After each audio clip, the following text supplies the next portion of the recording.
Welcome to the 𝗕𝗲𝗶 Media Podcast, brought to you by the High Index, bringing you real conversations with people shaping the future of cannabis.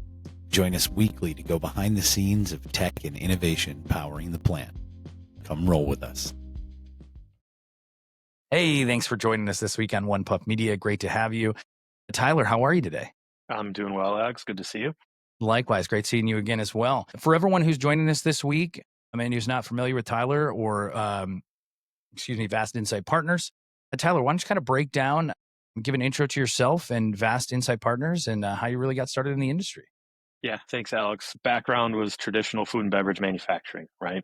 Started in large beer, worked my way through some large public companies, all the way into some small private equity-backed organizations, all within food and beverage. And at the time, it was finance focused, right?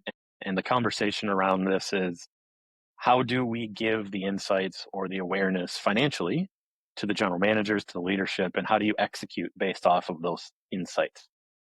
And that was the early signal of like, how do I become a better business partner, right? That's really the intent here, right? How do I lean on the team, but how do I then engage the organization? And over time, it just created, or it kind of shifted and moved into financial insights into operational actions, right? Because I can give as much financial insight as possible, but unless we really put actionable insight in order, how do we get people to do the tasks that we need in an effective manner?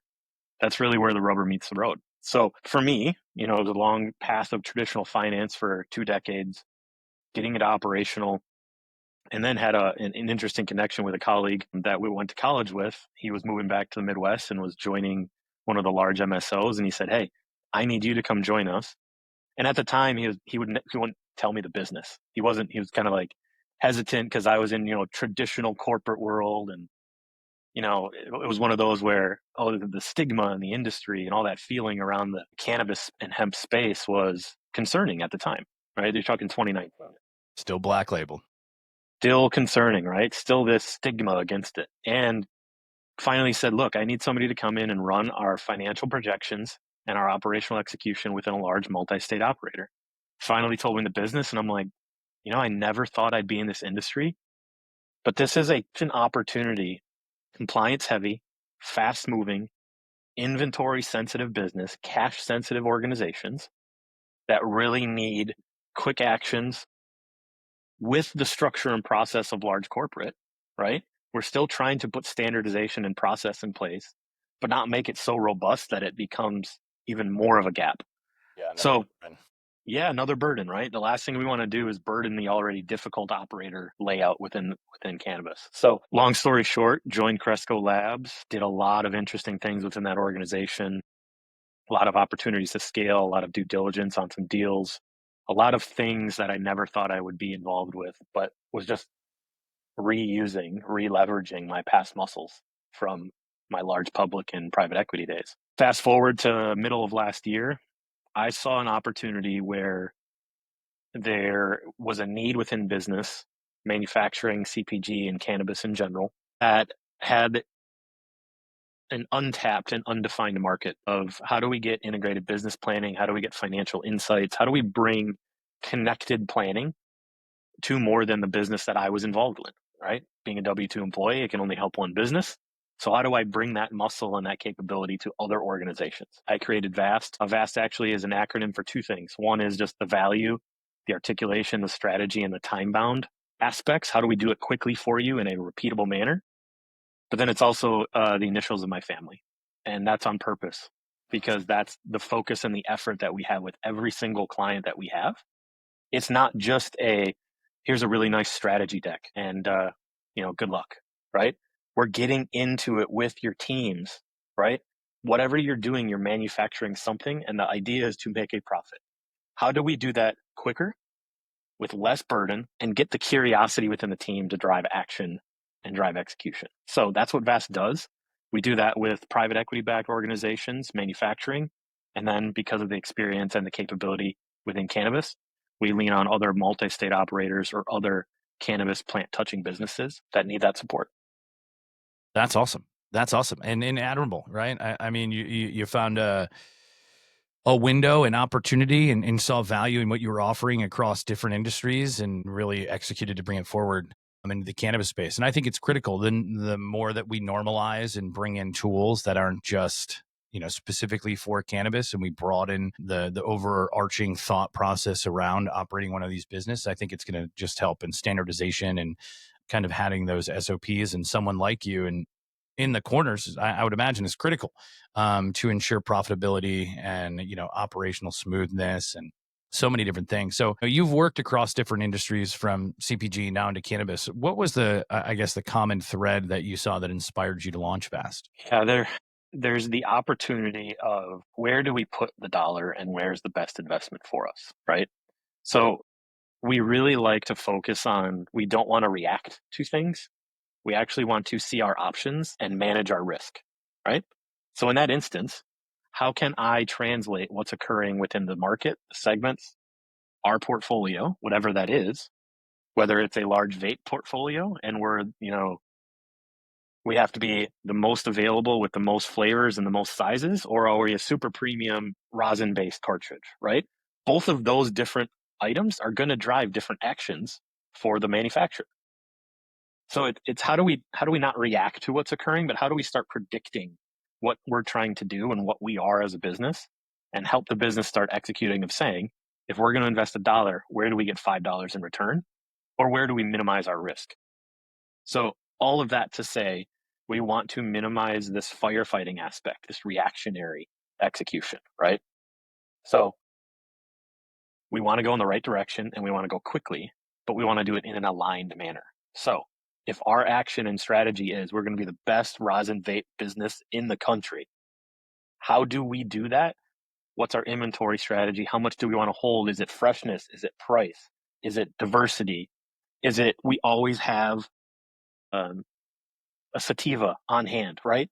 So how do we take our strategy from paper to action, and how do we make sure we're not just parking cash in inventory, right? Because we all know the cost of doing business in the cannabis space is burdensome, right? So it's not just holding more inventory, right? That's the last thing we want to do. If I can increase turns in inventory, meaning I make it and I turn it faster, I sell it quicker and it gets to market quicker, that's going to help everybody.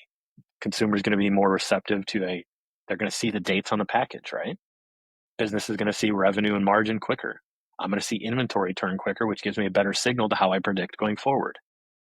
So what we do is reduce the reactionary firefighting loop and really start focusing on how we execute and what execution signals we can take from that, while still balancing, the point of sale information from retail or the market trends, or frankly, regulatory insights that may be changing what is or isn't allowed within a state, right? And those things happen so frequently that's the unique aspect within the cannabis space. And that's kind of the one framework that's been difficult. We can take planning processes, margin visibility, right? Those are some repeatable things. But the uniqueness of the space is the compliance and regulatory changes that continue to happen, that we, again, have to set a process, but still be nimble enough to adjust to that, to not get cornered. Yeah, I would agree. I think being able to be nimble enough to pivot and change course with the ever-evolving compliance component, especially with the feds not being involved, there's a lot of changes that take place on a state level as they're trying to be reactive and not proactive. And so I'd imagine, from an operator standpoint, you're always having different compliance and different structure that you have to follow that's being passed down to you at a reactive rate. You would think that new markets coming on board, there would be more of a proactive mindset to implementing a policy or implementing a program that is really forward thinking enough, but also looking at all the trends in previous markets to prevent kind of the one-off issues that always seem to occur in new markets. And so the phrase execution is your advantage, not your weakness. What does that mean to you? So if an organization, I'm going to use a real world example here. I'm not going to use specifics, but here's a real world. Let's take compliance and let's put it on steroids here, right? So the nuance of, let's say it's the middle of 2025. We're in planning time now. We're starting to look at budgeting for next year. Starting to try to figure out what the heck is 2026 going to look like. People outside of the cannabis space are saying, yeah, we just look at market, we take a little growth estimate, we put a little kicker in there because we think we're going to grow and move and get better. Our capacity will get better because we're going to get more efficient, right? All of the standard things within organizations. Now we take that and we strip it and put it in cannabis. Okay. What happens when you run out of canopy? What are you going to do? Well, let's hope the market, in some instances, in some other large MSOs, let's hope I can go to the open market and buy, right? Well, what if price increased and nobody had more canopy across the network, across the state? Now price is going to drive up. Now you're screwed even more because now you're price competing. Even though you want to compete on SKU diversity, now you're actually competing for raw input. What if we were able to go back 12 months and say, hey, middle of 25, we think there might be a scenario where we're going to run out of canopy. But because of where we are right now, we don't have more canopy or more space. Yeah, we can increase densities. Yeah, but we're going to reduce our yields. Okay. What other scenarios might come up? Can we shift materials from indoor to greenhouse and try to do an oil field, right? What can we do? What other actions can we articulate? What other scenarios can we plan to potentially overcome what we think might happen middle of 25? And in that scenario, real life example, do we or don't we turn on a facility that we have minimized cost inputs to in the past? We have turned down the canopy in another building. Should we adjust it? Should we not? What's the cost per gram versus the cost per gram to purchase? Right? And all of that execution of what do we think is going to happen 6, 12, 18 months from now, even though we know we're always going to be wrong, Alex, right? Let's get that off the table. Yeah, we don't have an industry crystal ball. Yeah, 100%. We have no clue what's going to happen. However, if we think we know that, if we believe that growth trajectory, we now have points of reference along that trajectory to start grading ourselves. Instead of getting to 12 months from now and saying, hey, we were wrong, over periods of time, we start to say, hey, we were below or above here. We need to shift this. We need to move that. Hey, maybe we don't need to turn up to 60% capacity. Maybe we only need 40% capacity. That is the execution. That is taking what our strategy was on paper and being able to say, hey, we think this might happen now. Let's work over time to prove or disprove our theory and make adjustments over that period of time. So when we get to 12 months from now, we just have more information. We're not reacting now. We're not firefighting. We need more biomass. We're now screwed. What do we do? So it's taking the theoretical capacity conversations, the when do we invest capital in the large corporate organizations, traditional business, and trying to apply that with the nuance of what cannabis is, so we can have better decision-making longer out, but also then grading ourselves along that growth trajectory and putting that execution in place. So we now have trackable KPIs, accountability across the team, because sales is going to have a target. Marketing is going to have a target. Operational execution is going to have a target of how much inventory are we holding. And then we grade ourselves over that period of time, right? The big gap we continue to see within the space of cannabis, or I personally continue to see, is inventory does not equal demand. That couldn't be a truer statement. I mean, especially It's if you trap. look at it, really is. It really is. Especially you see it time and time again in saturated markets over the last 5-6 years. Everyone's stockpiling products. Let's stockpile biomass for this inevitable edible or inevitable drink phase that we're seeing in the influx of that. But it doesn't change the fact that once you have it all, chances are the value of what you have is going to decrease over time as it's sitting there waiting to try and either get sold to a processor, get scooped up, and then, ultimately it leads to the price compression that we're seeing, in Michigan as a perfect example. So I think I loved a bug flying around here.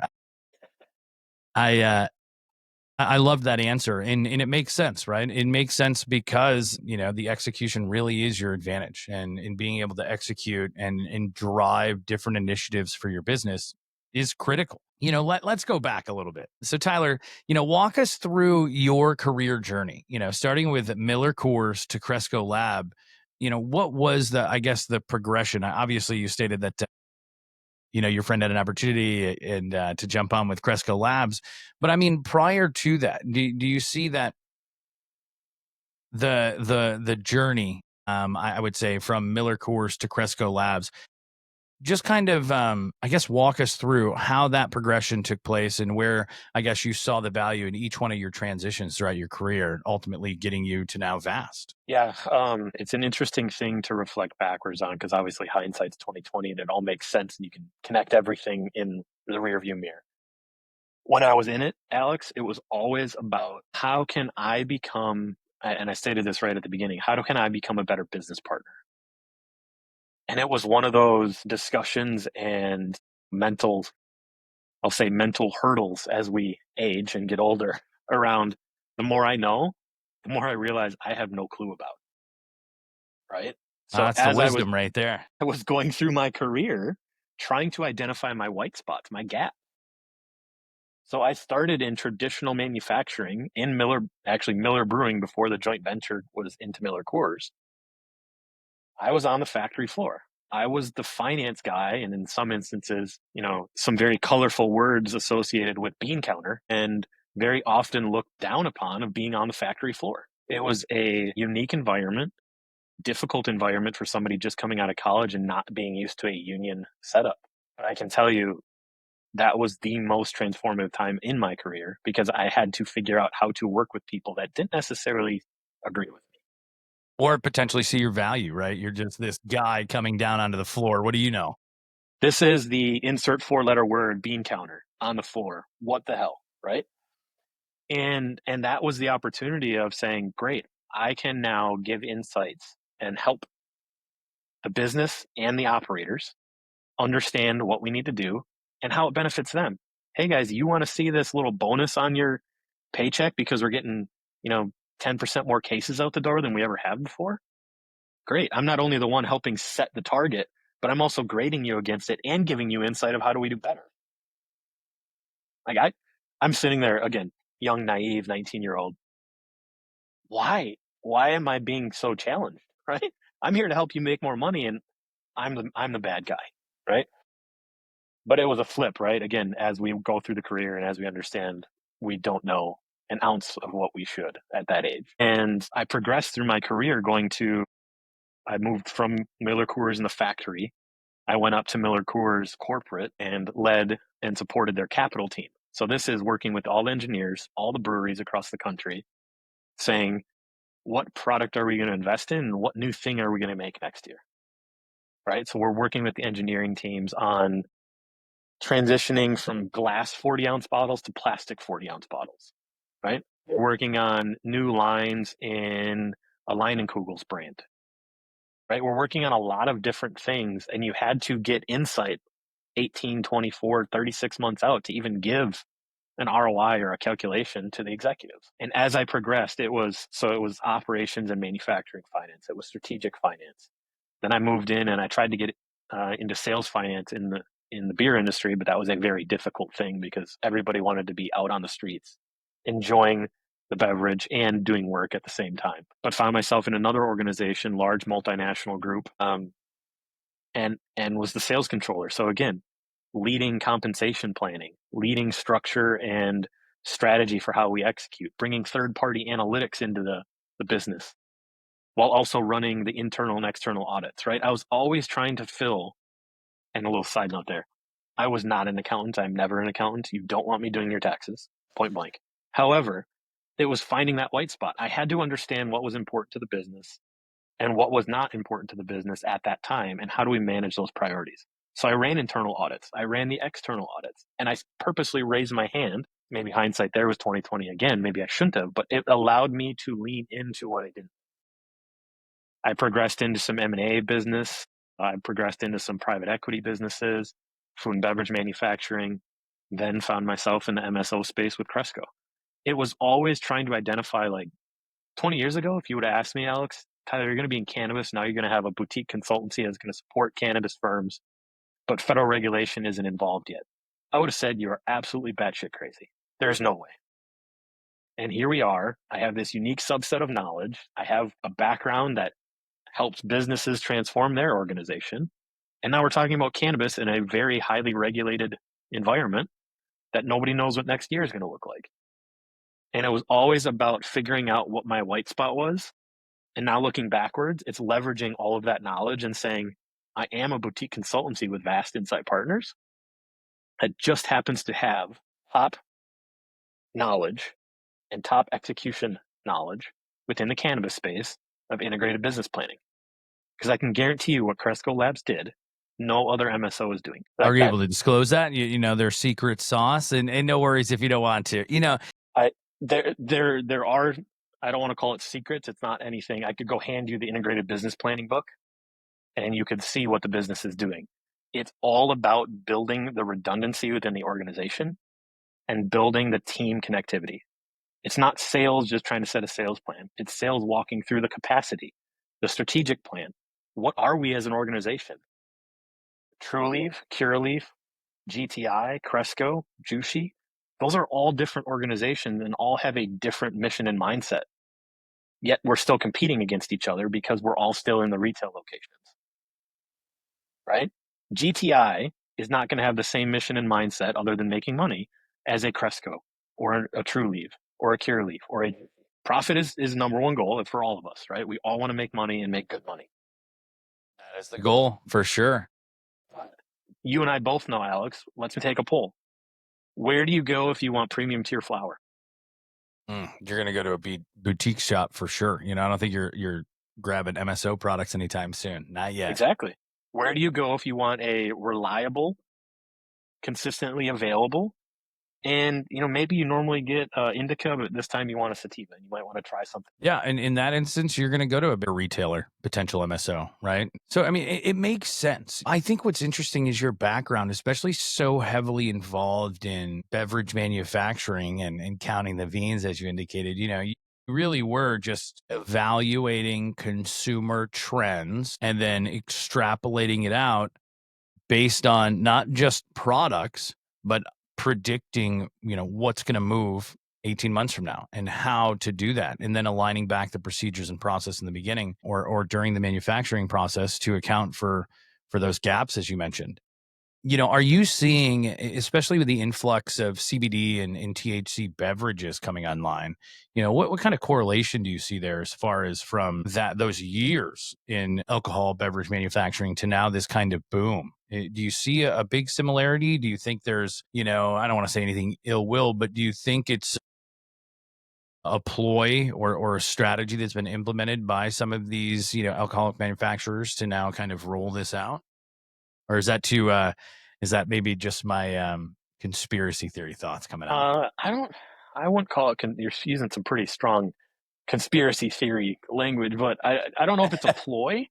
I do think it's a little bit reminiscent of some of the beer and alcohol industries back in the late 90s, right? Alex, I don't know what beverage you drink or what's your beverage of choice, but 20 years ago, were there a bunch of IPAs available for you to go get? No. And now there's like 700 different options and you don't know which one you want. And you kind of gamble along the way, right? You don't know which one you're going to get, and therefore you kind of try them and see what's going on. That's such an interesting, just thought. I've never really thought about that, but yeah, 20 years ago, you didn't have a bunch of Trulies and High Noons, and there weren't these kind of seltzers being pushed to this demographic of consumers. And so now you have that. And then you started seeing a shift over the past, I'd probably say like the past 5 years. You're seeing that huge influx of seltzers, but then you have this new kind of branded kind that doesn't have bubbles, that there's no carbonation in it. And so it is interesting that you mentioned that. I guess I've never looked at that trend, but yeah. And in my brain, Alex, again, your theory versus my theory here, let's go to bat. I see that, that beer transition, right? The uniqueness that was 20 years ago and the progression we've made now into seltzers, low calorie beverages. There's also what I would even articulate with the CBD and the hemp and the cannabis space to be some type of continued transition of that, but also even what I would articulate as functional beverages, right? What is the next thing I don't want to go and consume a 12-pack of beer. but I'm okay with having 2 or 3 seltzers that I can be social still and not feel the hangover. Well, do I want a seltzer? Do I want a hemp beverage? Do I want a mushroom beverage? Right? All of these kind of functional beverages, how do I get more vitamins in and not drink a bunch of sugar? The transition even into flavored waters away from soda. Yeah. With functionality of caffeine, let's set aside some of the FDA, language that it may not be actually helping you, but that's what I see as the next thing, this really ramp up of functional focused beverage, because we've already seen the move away in the transition from alcohol. Yeah. It's definitely becoming more and more prevalent. For me, as you kind of mentioned the trends, it's extremely prevalent. And even more so as I think about the sugar. 20 years ago, you were not having, first off, you didn't have alcoholic beverages that were being pushed to the masses that had a bunch of sugar. And if you did, nobody really bought them. You think Smirnoff and things like that, 20, 30 years ago with their first kind of push, but then it didn't really take.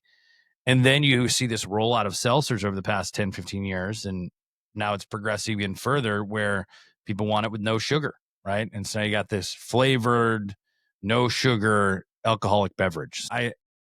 I would have to agree. Your assessment is pretty spot on. And I just think it's interesting. I guess that shift, humans in generals and consumers, massive beverage, are all about beverages. And so I think about the stores that you go into, it's just plastered with beverages, all different kinds. And so it makes sense, the THC and CBD drinks kind of footing that bill. I always just, me personally, and it's probably my ignorance, right? But I'm always, maybe I'm just naive to it, but I just think that, cannabis beverages in general, they seem to be flooding everywhere. CBD drinks, and they seem to be really coming up, which is a wild thing because the cost to produce those is pretty high. And especially when you think about the initial capital you need to produce said facility, to get everything in place, to get the people in place, to buy the biomass for the drinks and ingredients. I mean, it's a very cash flow upfront kind of business where you need that capital just to start the business. And so I think it's just interesting to me, especially when you talk to most folks, we're going kind of in a cannabis capital downturn, if you will. We're getting new money to start a new venture is difficult in this space. But I think it's crazy that there's so many investors and businesses that are popping up on the daily as it relates to just beverages, that kind of manufacturing piece to the, see the future of beverages. So it is interesting. They just had their first hemp focused and cannabis focused beverage. What was it? In 3 weeks ago in Atlanta, right? Great team. Shout out to that group, but it's unique. I don't want to call it a fad because I don't think it is a fad. I think it's a transition over time, right? Going back to your alcohol comment, there was a time where we had Four Locos, right? You remember that stuff? Yeah, that was ridiculous. High sugar, high caffeine, energy drink. Yeah, let's throw some alcohol in it too. Everybody was already doing that with, your traditional gives you wings and vodka, right? Yeah. It's like, guy, this is, mind you, people coming out with studies saying how bad that was for your health. But outside of that, that progression, right? We're going to test the water, so to say, around what's going to hit and what's not. And I think we're in another unique transition period, I believe, that, the idea of having high alcohol content beverages is not the focus anymore. It's the social engagement, especially post-COVID, right? Now everybody loves getting together, and it's not all about drinking a 12-pack together. It's all about just being together. It doesn't matter what we're drinking. We could be drinking, NA beers. It doesn't matter, right? It's that social interaction. So now it's the shift to having a more social interaction, and therefore that's also kind of creating this environment for transition away from alcoholic beverage. That's my purview too. Yeah. I'm not a huge fan of beverages myself. I've had a few that I enjoy. I can't get over how much, and you mentioned Georgia. I can't get over because there's actually a lot of CBD beverage manufacturers in the state of Georgia, and I just can't get my mind past like how much upfront capital was needed to build out that facility and to get everything in place and then actually make it a viable product and start pushing it to the market. I think it's wild to me when you see so many. but it is a booming market. One of our high index customers recently signed on a few months ago, and they are a CBD drink manufacturer in Georgia. And so they leveraged our platform to find licensed retailers for CBD beverages in the state of Georgia. And interestingly enough, there's roughly 6,200 licensed retailers by the state to sell those CBD THC beverages. Anywhere from a gas station to a supermarket to a bar that's going to have them on tap, that's going to have them selling. So I think it's really interesting when you see that kind of shift and you see so much mass acceptance of it, right? Because it's not like you're seeing 6,200 mom and pop stores in a state trying to get a dispensary to sell cannabis. So I think that is really telling about where all these businesses see kind of the shift in the industry and where there's going to be another potential revenue stream for their business on the shelves with different products. Yeah. I mean, you're talking to a guy in an island of cannabis, right? I'm in Wisconsin. Everybody around us has some type of legal cannabis now, and hemp and CBD derived, or excuse me, THC derived from hemp it's rampant here. And it's a fine balance. I get this question all the time from friends and family. What's the difference? Why should I care? But where do I get it? It's like, oh my goodness, please just don't go to the corner store and think you can walk in there and be confident in what you're getting, because it can be overwhelming. But do your research up front, know what you want before you go in, but also don't go in and, try one of the tinctures that is 100 milligrams, right? You want something, tell me what you want. I'll get you something. You can try it. We can have a conversation. But, it's a balance, especially in a state that's also not aware of cannabis, really. But let's be honest, we got Michigan, we've got Illinois, Minnesota's coming up and running, right? With all the licenses that were awarded back in June. But it's a unique, it's starting to have, to your point and reiterating it, it's starting to have some acceptance, but there's still a heck of a lot of questions around what good looks like and what's my ROI, because it is a tremendously expensive capital infusion. Yeah.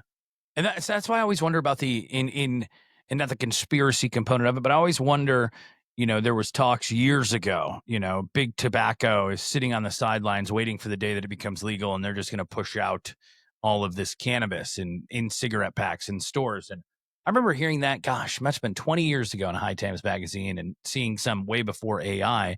So somebody generated it, some like Marlboro cigarette pack that was cannabis, and it was on some news thing. And I remember that to this day. Obviously, that never came to fruition, fast forward 20 years.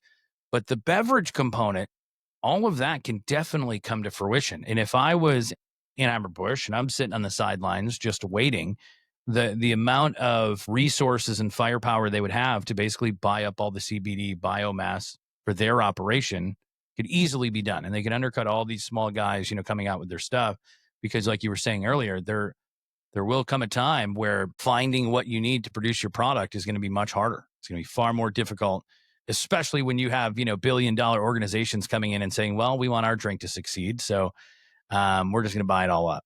Now, not to say that there's not more biomass out there to be leveraged for manufacturing purposes.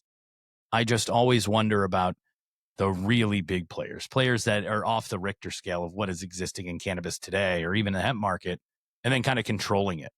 I don't see it as big with big pharma or tobacco. I just don't see that with the rampant increase of beverages and even the demand for it on the consumer side. And you're seeing a lot of microbreweries and smaller breweries coming out with their own line and stuff like that, but still no big guys coming into play.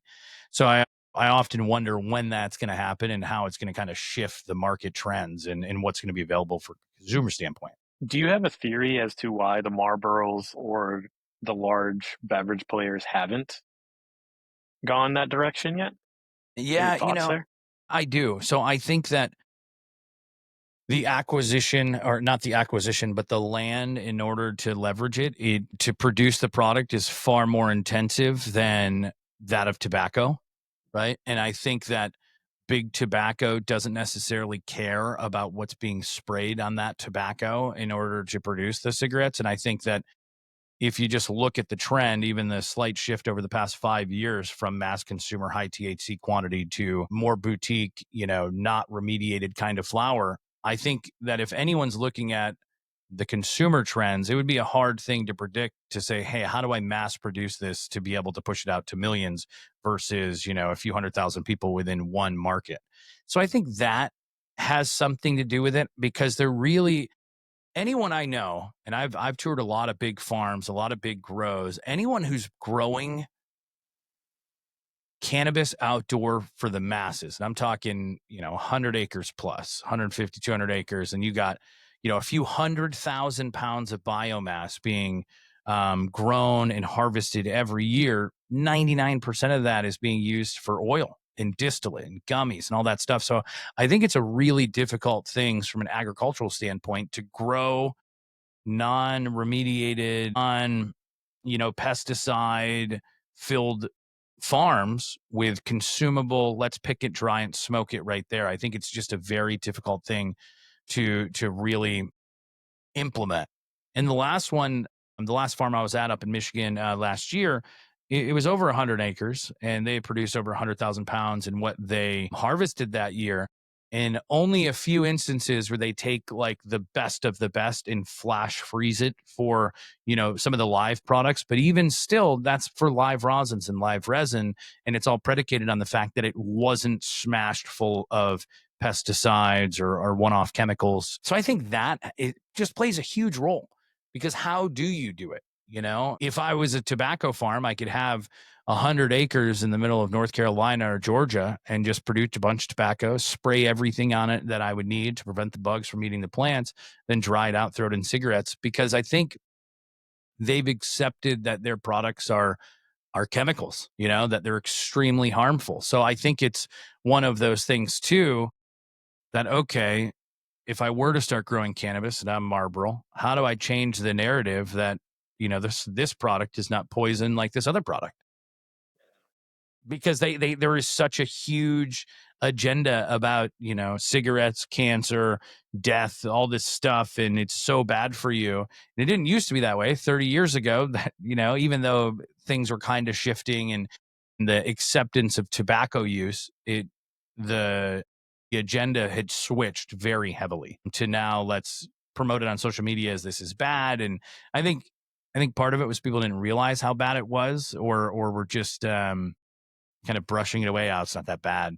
And so I think that's a bigger constraint as well. How do you change the image of said bad tobacco company to say we're pushing good, healthy medicine now, You asked me, if you were to ask me 6 years ago, what's your feeling? I would have, and I'm gonna get chastised for this, but I'm gonna say it.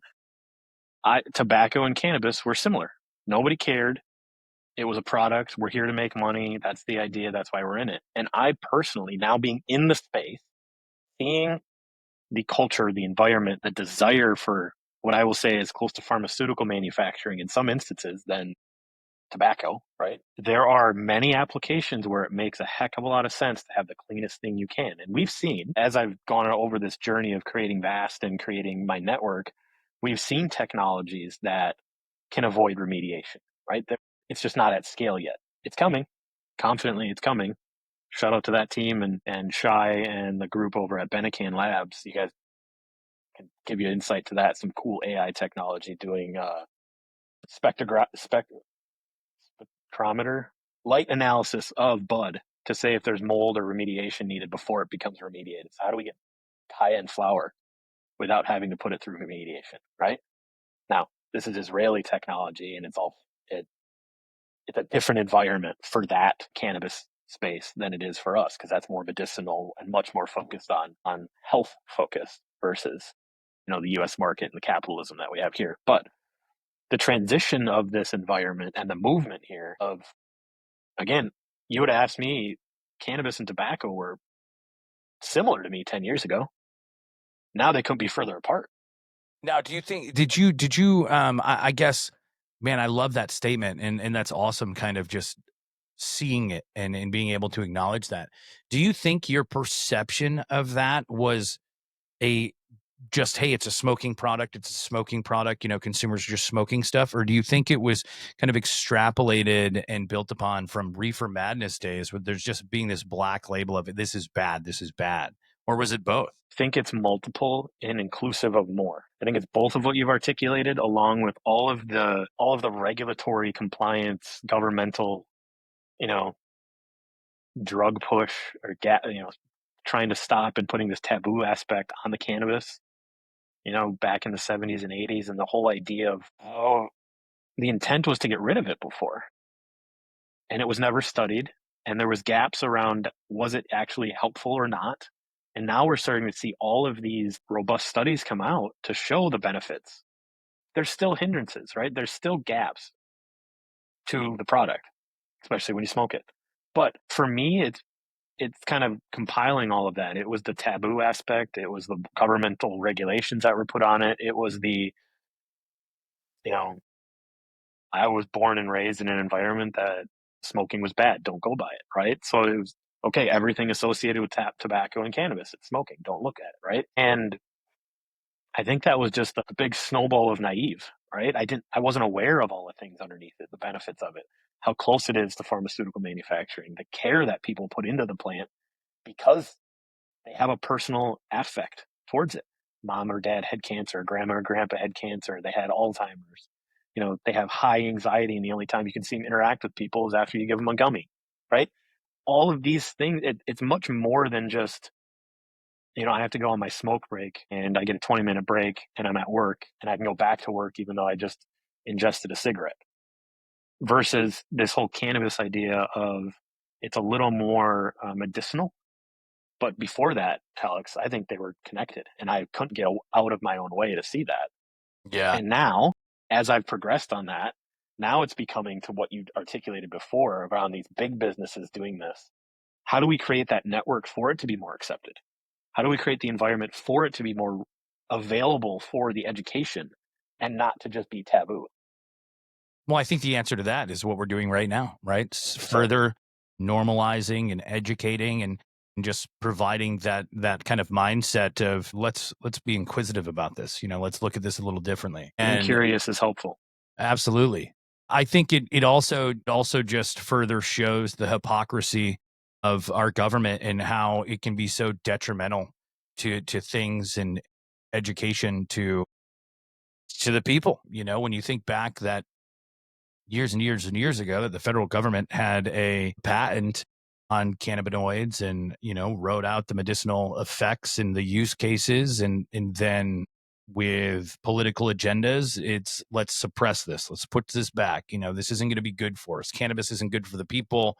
It's not good for the political agenda. So we're going to chastise it and we're going to really make it a bad thing. And so, God, I talk about it all the time because there's so much work to be done to remove the black label of the industry. And it's obviously not perfect.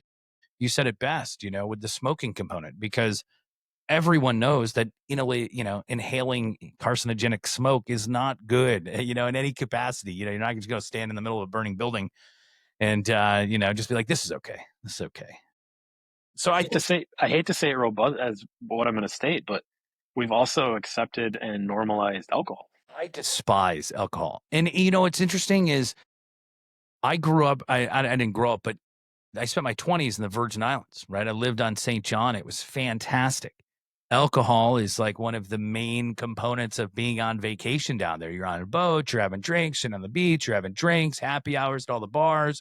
And that is the tourist selling component, right? I mean, alcohol to me it has to be the worst drug there is.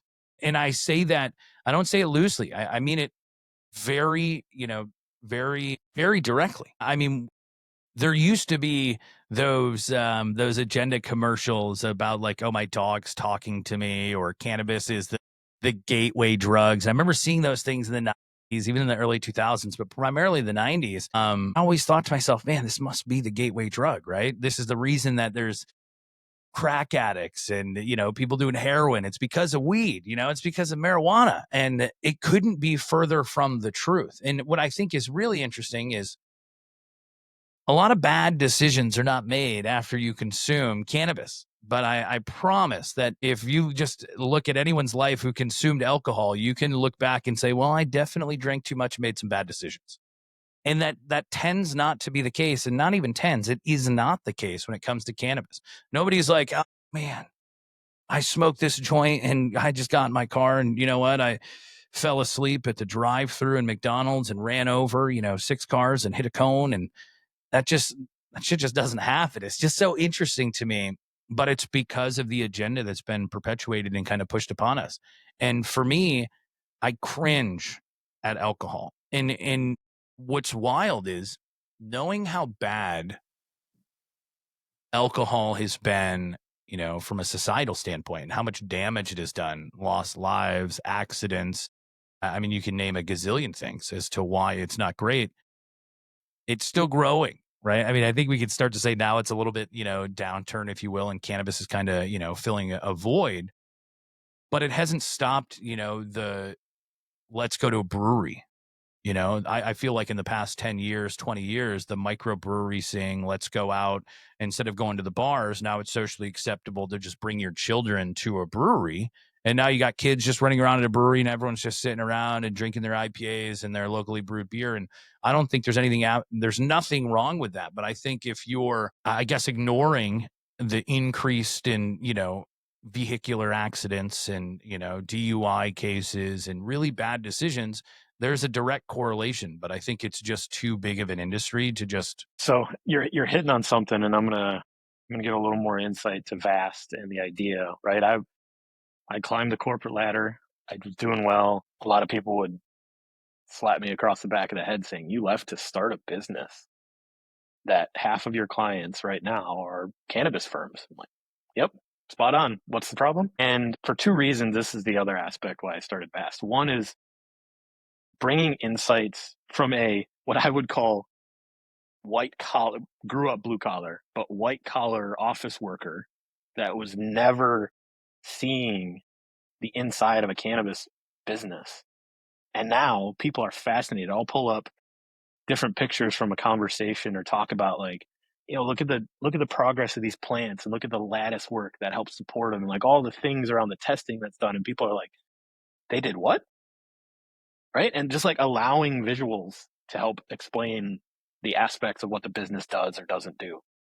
But it's 2 things for me. One is creating Vast was also an opportunity to lean on the people I met in the industry and help the industry now that we're outside of these large MSOs. I have a really robust network now, a couple of people that we interact with daily on how do we become a point of opportunity for other large businesses that see cannabis as a space of growth. How do they translate from their current business to this opportunity and do it in a responsible and aware manner, right? Not just go into it saying, oh, this is massive ROI, we're going to execute this business better than anybody else. No, this team that we're creating within Vast as some other support functions, we want to be the experts in how do you take your business and scale it, but you have no idea where to start within the cannabis space. And how do you help those leaders, for those businesses make faster and smarter decisions? Yeah, 100%. We bring on the expert in compliance. We bring on the expert in HR hiring and all the compliance and regulatory issues that happen within a dispensary or a manufacturing space, right?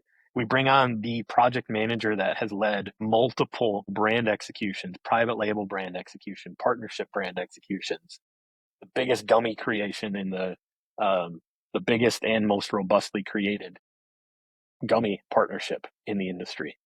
We bring on individuals like that have done it, know how to do it, but are going to do it in a space that creates confidence, in a space that when we say we know what we're doing, we actually have not only done it 12 times, but we also are up to speed on what's actually occurring today, not just last year.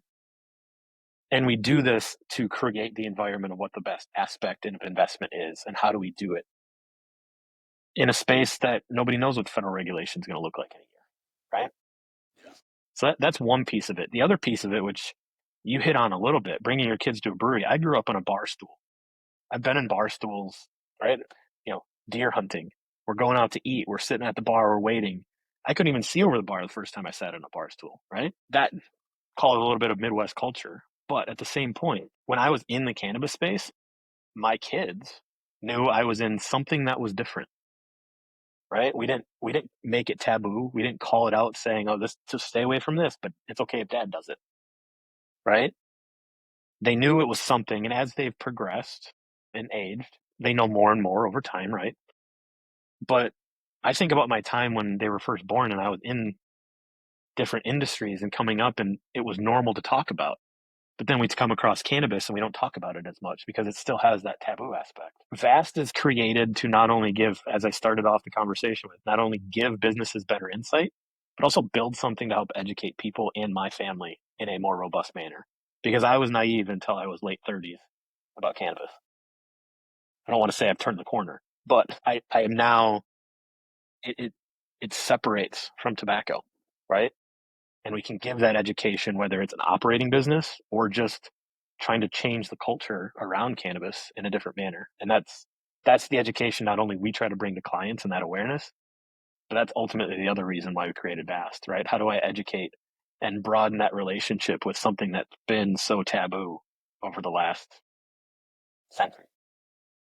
I think, man, I absolutely love, Tyler, just the perspective of, your previous mindset and that correlation between, or I guess the miscorrelation between cannabis and tobacco. And quite frankly, I've talked to, thousands of people over the past like 6 years in the industry, out of the industry, about the industry. And I think that's the first kind of time I've heard that. And it's really interesting thinking about it from the perspective of, I'm sure everyone else had that same mindset, especially, I mean, I'm thinking back, and I didn't consume cannabis. God, I know a lot of people consume cannabis like, younger, as teenagers and stuff like that. It was not really my thing, right? I was always into sports. So I wasn't, that wasn't my world. And I definitely had that same mindset, like looking at it in my mind back to high school times. I remember thinking, oh, those kids smoking cannabis or those kids smoking cigarettes were losers, right? Like, why would you do that? This is terrible.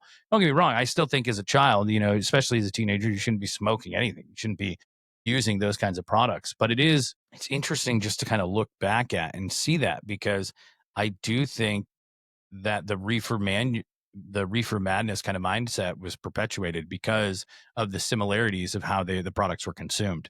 So I think it's fantastic. Um, as you kind of drive Vast and bring on more, more businesses that leverage your guys's, your services and what you guys do, what kind of tools and dashboards, are you looking at to be considered for essential, when it comes to visibility?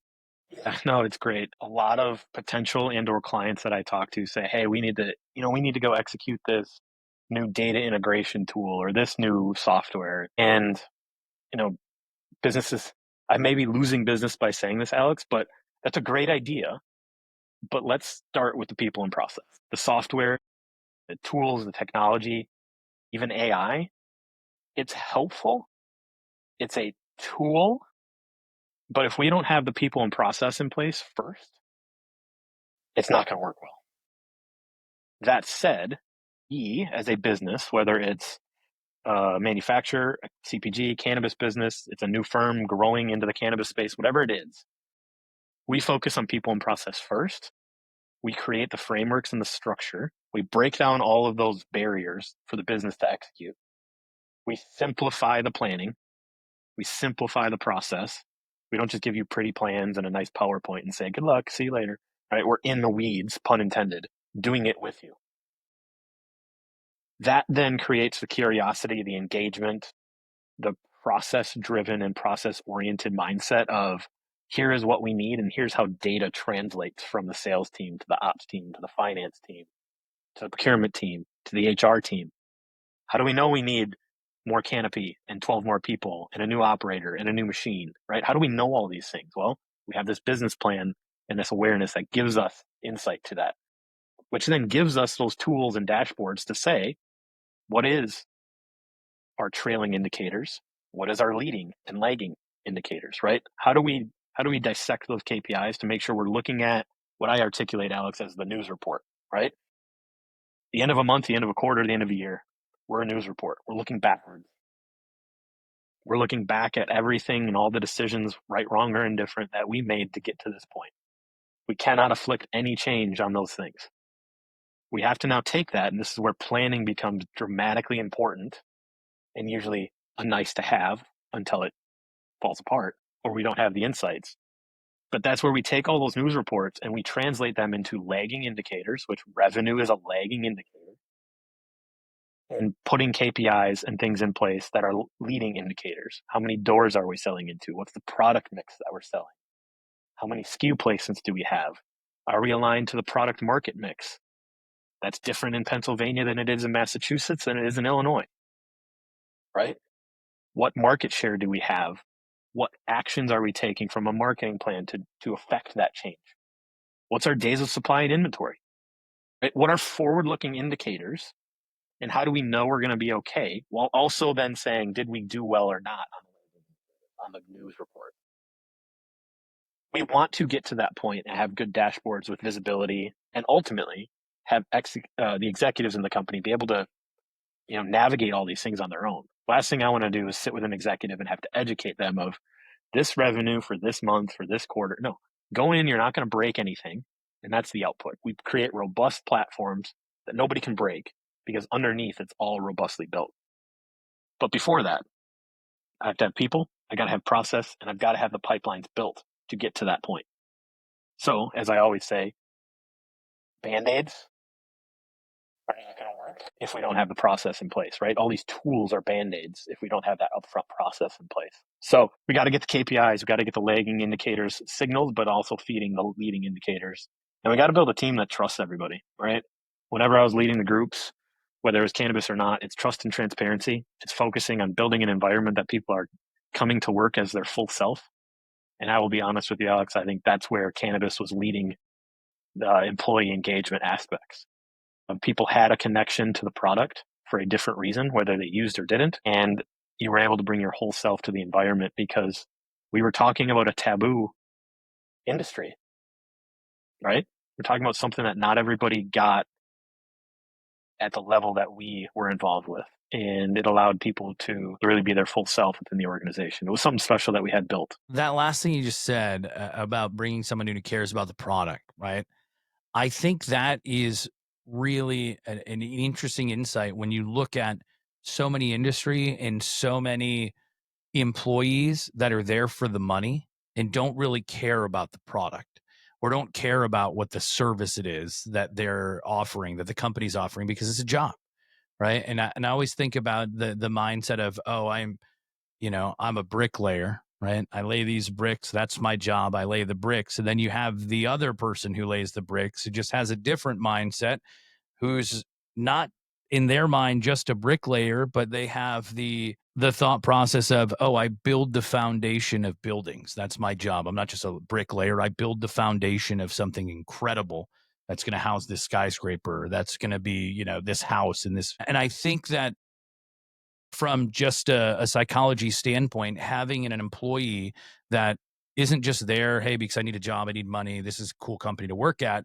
but truly values what their mission is, what the company mission is on the ground level, it speaks volume about what you can get done and the kind of mindset that you have with the people that you're building the team for and the culture that you're creating. And I don't know anyone who's ever trimmed cannabis or worked in that area. It's a very difficult and demanding job. It's very labor intensive. There couldn't be much worse jobs in my mind. But yet, day in, day out, the turnover may be high because I think people realize, man, this is difficult. But I think what's fascinating is you're getting people who are coming into this position making minimum wage at best in some scenarios.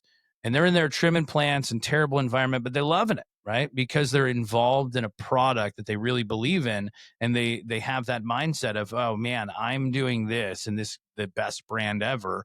And I put this into it. I trim this cannabis and I help produce this product.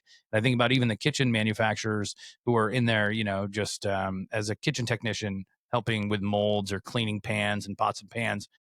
And they're loving it because they're part of a cannabis industry. I guarantee you ask the busboy at some restaurant who's making the exact same amount for the kitchen that he's cleaning or the dishes he has to wash. I mean, a restaurant, he's not nearly as happy as that person making the exact same amount in the cannabis manufacturing kitchen, cleaning their pots and pans. So it really is that cultural kind of acceptance. And I think it starts with the mindset of, hey, we're actually doing something awesome. can tell you the most engaging, fun, collaborative environments I was ever in was when we took our systems and processes and it's like, okay, guys, this was our Illinois execution. Let's go visit the facilities and see how they're doing. And then literally ask those trimmers, the kitchen people, the line operators, all of these people, the inventory manager, right? Hey guys, here's what we're trying to do. What else can we do? What are your ideas? And you'd get some amazing ideas because these people are doing it day to day and they're like, hey, actually, our gummy cookers are way over there. Our molder is over here. And then we got to move all the way over there and demold. And then our sugaring is over here. Like, great. What do you think we should do? Oh, I already have an idea. We're already implementing it. It's like, it's amazing, right? But these people are so engaged. Yeah. It's a different world because they, at some level, whether it's themselves that need it or a family member, there's some connection to it at a different level than what I would call a traditional job. Yeah, I definitely think so. When I think that's part of the struggle for large MSOs too, because I think you're exactly right. You're at the ground level, but yet your voice is being heard in order to implement change or, make things better and, that are going to be a better way to handle the business is going to help it grow. And I think about large MSOs. I think about some of the bigger companies and some of the products they're producing. And most people would say, they're not great, but at the exact same time, they've become corporate. They have no choice, right? You have to implement these policies, these procedures. You have to standardize things if you're going to produce mass consumer products and that have that same level, one in, one out, one in, one out, and they're all the same with no variations. I think it's critical for an MSO in order to scale and grow. You have to have that consistency. But I also think it's a double-edged sword because then you kind of remove that piece where you have the voice for that hourly employee who's on the day-to-day, who's on the ground floor, who's doing all that stuff. But again, it is just the standard progression of a business, right? The people now coming in at the bottom of this, let's call it 500 person company. When it was 10, everyone had a voice. You could see everything. You progress to 50, you can still be engaged at the level that you need to. But once you start getting hundreds of employees, multiple locations, those voices start getting heard a little bit less and less. And so I think that getting a procedure in place, understanding the value of people at, the ground floor or, the daily workers of this large organization is critical in order to stay ahead of what's important to consumers and growth for your business. So Absolutely. It's really interesting. What are some of the, compliance driven constraints you're seeing when it comes to planning and implementing? Is it something you have to, kind of pivot with different market, different states?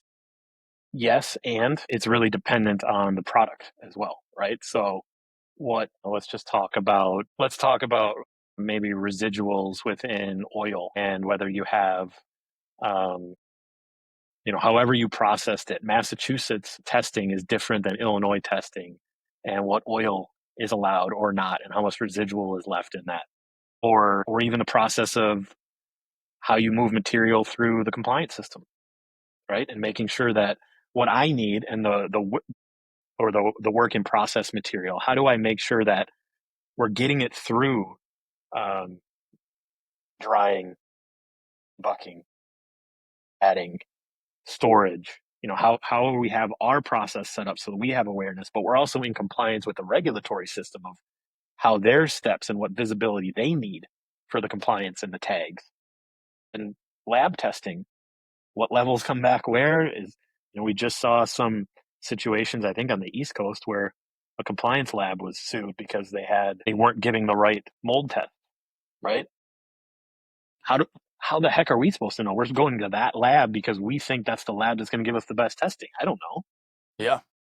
So it's all of that put together and all the uniqueness around agricultural manufacturing, right? I like to tell people, this is the first business I've ever been in that I don't know my finished good until it's literally in the finished good, because everything before it could go wrong. Versus another manufacturing business, I buy my product, I create my product, I scale it up, I scale it down, I do my value add, and I have my finished good. And I know at each process what my product is. Can't necessarily say that in agricultural aspects of cannabis, right? If a product fails post-rad, I need to adjust where it goes. If I don't pull enough fresh frozen down to put into the fresh frozen SKUs, I can't make any more fresh frozen SKUs. right? So all those nuances and all the compliance and regulatory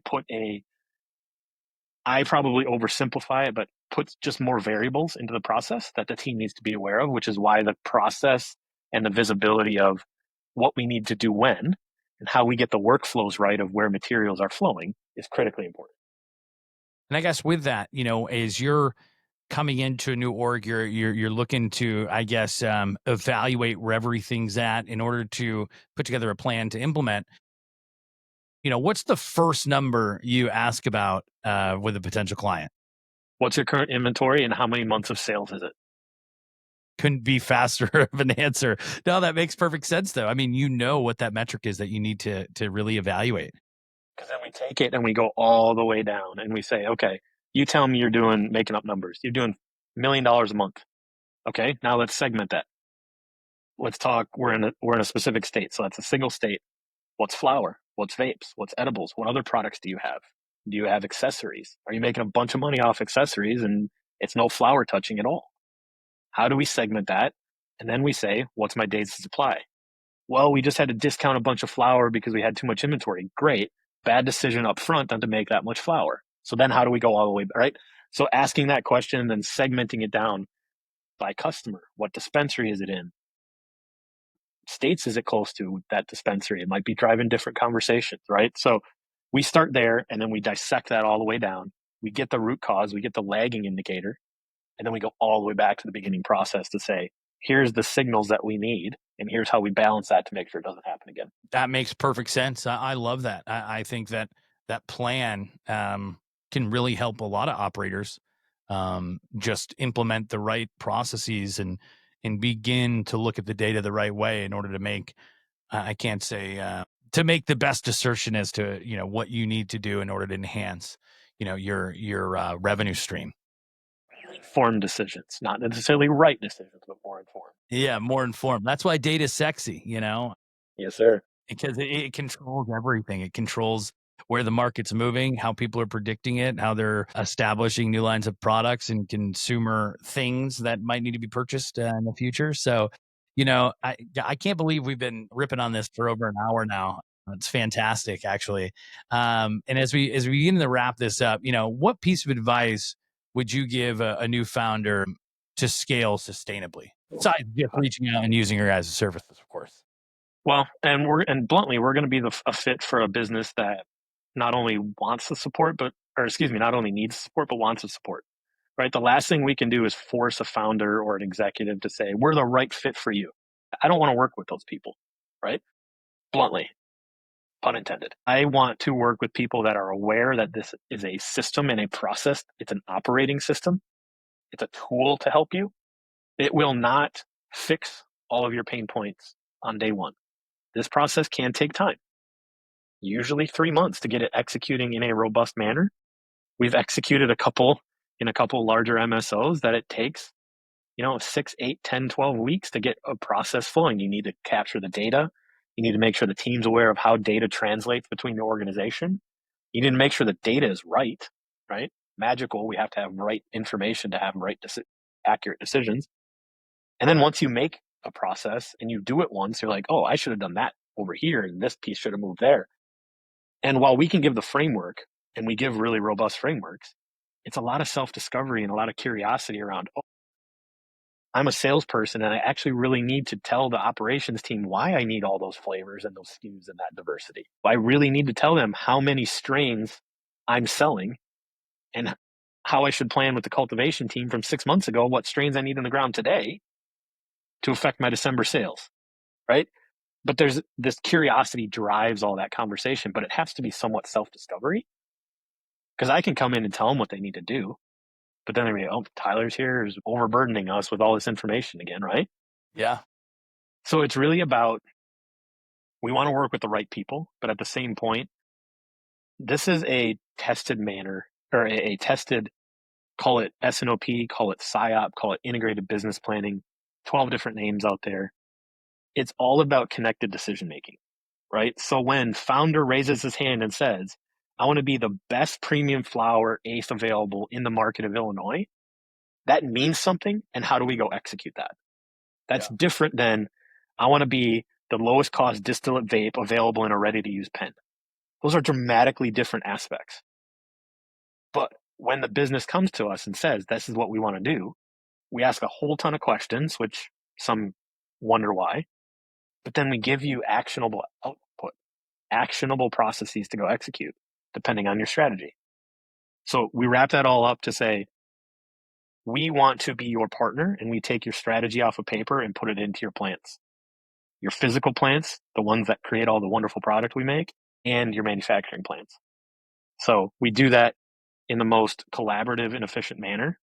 And at the end of the day, if we're not returning a 5 times ROI on the investment you make of partnering with our team, we're not doing our job.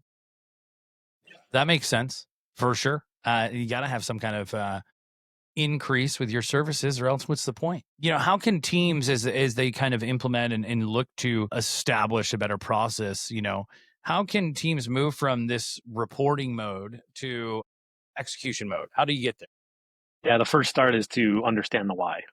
Why did we hit these sales? What was holding us back? What do we know more today than we didn't know last time we talked about this? It's a lot of I call it the curiosity muscle, right? How do we create curiosity, not just the, hey, we sold 1.1 million, we beat target, great, on to the next plan. Well, why did we beat target? Did we push a bunch of sales? Was it oil day? Did we run a promotion? Did we launch a new product? What happened and why? Because as you dig into that, you will find other opportunities to say, you know what, we actually probably should have hit $1.3 million in revenue, but we only hit 1.1. We still beat our target. But now what can I do to get that extra 200? And that's where you become a business partner and a team member to say, hey guys, we did this really well. I'm curious about this, this, and this. What do we do there? Yeah, I love it. I love it because you're going to the base, identifying if there's a problem and what it is. I think a lot of time people have a difficult understanding of where that issue really lies, or not necessarily an issue, but what was the actual reason that it was successful or wasn't successful. And I think when things get bad, people have a hard time removing their ego. Maybe it was a decision made or a process they had implemented and something just doesn't go right, but you don't want to look at something you've done because that would, that would mean that you did something wrong, right? So getting that ego removed, I think, is definitely something that everyone should look at, especially as you're trying to scale your business for your business. You have to remove your personal insights or feelings about it all, especially when it comes to implementing a company like yours and a new process and trying to improve on things, right? And I think if at any point your goal is to improve, whether it's your ROI, whether it's improve your employees, improve your processes, your plans, whatever it might be, I think that it all starts the baseline of just accepting that something did not go right, removing your ego from it, and looking at it from 1,000-foot view to really figure it out what went wrong. Where can I improve on this? And you mentioned something earlier that I think is so fascinating. There are so many companies out there that see an uptick in sales or have great numbers, but it's always correlated to the wrong measurement. Maybe they sold a bunch of swag that month. Maybe they got rid of a bunch of stuff. Maybe, the product they moved and had like, oh, we moved 1 million SKUs of this product line. And it was like, yeah, but did you do it when it was actually priced at your original price, or did you do it because you discounted it down 85% because it's been sitting there for a year? So I think it's always fascinating to me. But it goes back to data, analyzing every component of your business and how it essentially moved through the calendar year in order to kind of put processes in place for the following. Absolutely love it. So as we wrap up, let me ask, where can people find you, Tyler, to learn more about Vast Insight Partners? Yeah, absolutely. So I'm on LinkedIn quite often. You'll see multiple posts around the process or thought process around what we try to do, not only on my personal LinkedIn, but also on the business LinkedIn. And then we're also on the interwebs at vastinsightpartners.com. You can help go out there, read a little bit more about why we started the business, why I did what I did, my background, and what we try to do with organizations across manufacturing. Awesome. And lastly, you have any upcoming projects going on that you're excited about? Yeah, I mean, there's always this ask to how do we integrate AI into supply chain and operations, right? So we're trying to get creative on how we do that because we're still a systems and process group, right? We still focus on the people and process first, but there are ways that we're leaning and looking to lean on integrating AI into tools and some type of accelerator program to help get quicker actions and quicker execution within organizations, whether it's a small dispensary, a small, very specific premium flower brand, or all the way into multi-state operators. So we're playing around with that. We're still trying to figure out what good looks like there, as well as the industry on AI and cannabis. So it'll be an interesting partnership as we try to figure out how we integrate that in getting better. Yeah, I couldn't agree more. AI is going to be all over the board, especially as we scale the industry. How does it fit? Where does it fit in everywhere? Nobody knows, but it's making some exciting things, and helping create some incredible processes. God, I love AI for a number of reasons, but it's also definitely terrifying at the same time. All good stuff. Well, Tyler, listen, man, it's been fantastic. Absolutely loved having you on. I think that as the industry begins to further, or not begins, but further evolve itself into a normalized industry and a normalized community that becomes, a little bit a little less federally scrutinized, and the black labels are removed. And as we progress and it becomes a little bit more vastly accepted, I think that your model and what you're doing is going to be that much more critical as people begin to standardize and as the industry moves forward for the right reason. And so for that, man, I just wanted to thank you. It's been eye-opening for me. It's been awesome, just kind of riffing on the industry. And for everyone who's joined us and is tuning in, thank you. And we look forward to connecting next week and spotlighting some more innovators pushing the industry forward. And until then, thank you for rolling with us. Thanks, Tyler.